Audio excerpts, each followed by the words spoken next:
What we are hearing is that a 75-year-old woman was accidentally shot. She was hit in her right thigh, as you said. She was walking through gunfire as two different groups of people were fighting, according to police. Again, she was walking down this block where neighbors say she's lived for years, and she actually walks with a cane, and she was walking as she normally does, according to neighbors, when she happened to walk into that gunfire. And neighbors say that they heard about 6 gunshots, 6 of them. Again, she was hit once in the right thigh. As you can see, this is a very active scene. Police out here, they've been putting out crime scene tape. They pushed us further and further back from a particular apartment building that is closer to that end of the block. Right now, actually, they are trying to move this car that went into this very popular seafood restaurant here in Wakefield. As you can see, it just slammed right into the side of the car. Take a listen. You can hear all the glass.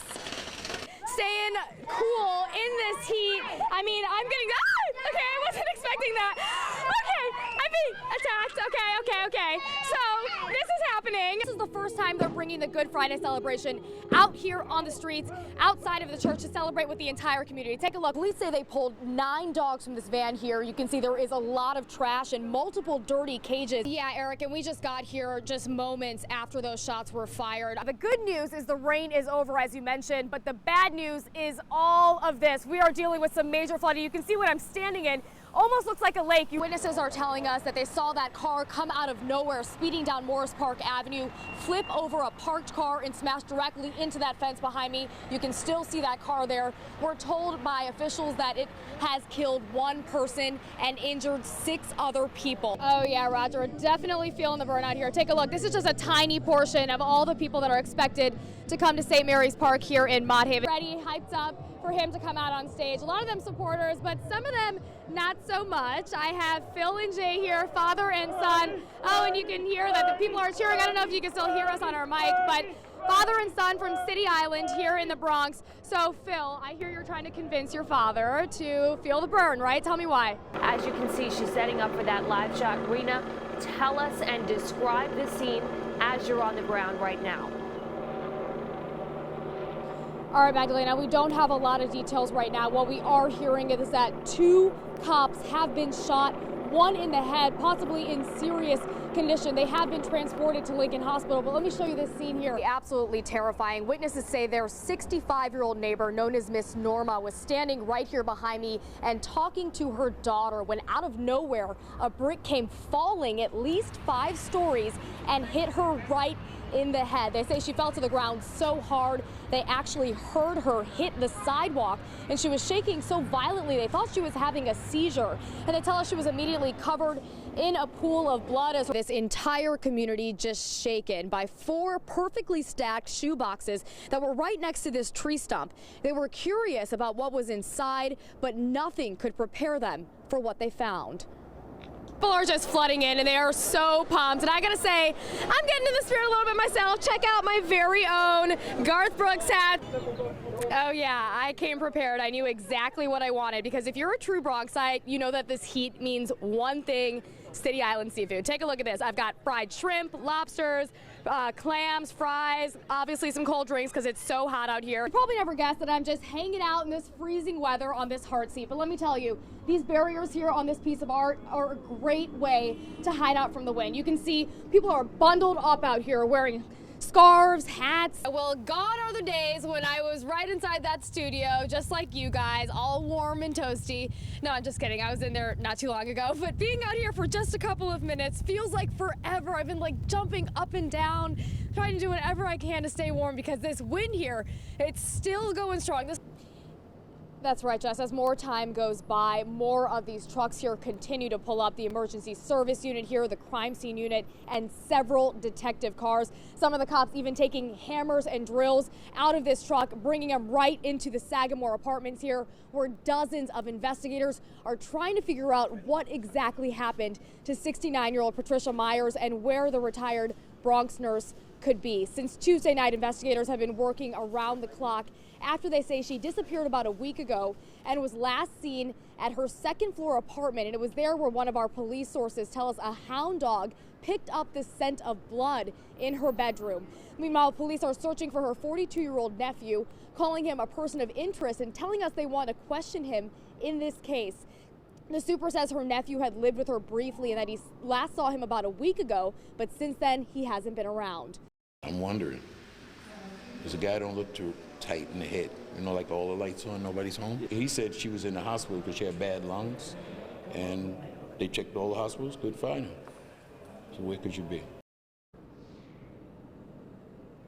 And again, a very active investigation. We'll be out here gathering details, and we will bring you the latest as soon as we get it. From Claremont, I'm Rena Roy, News 12, The Bronx. Jess, 61-year-old Mamadou Diallo let out of court as a lot of people cheered him on. He is now free to go back home to his family, and he is very excited to do so. The Bronx husband cheered on again by a lot of people. His family members right there by his side. It's been a roller coaster 24 hours for him, and again, he was just let out of criminal court after police say he beat 43-year-old Earl Nash to death. Now the community is speaking out on his behalf. This guy's a religious, 61 years old, doing the same job for over 15 years. He has to be in this kind of situation where he can be over here and have to deal with this. So that's really an outrage at this point, and we'd like people to know that. We're glad that people are supporting them, we're supporting him at this point, but I think the best thing would have been avoiding it.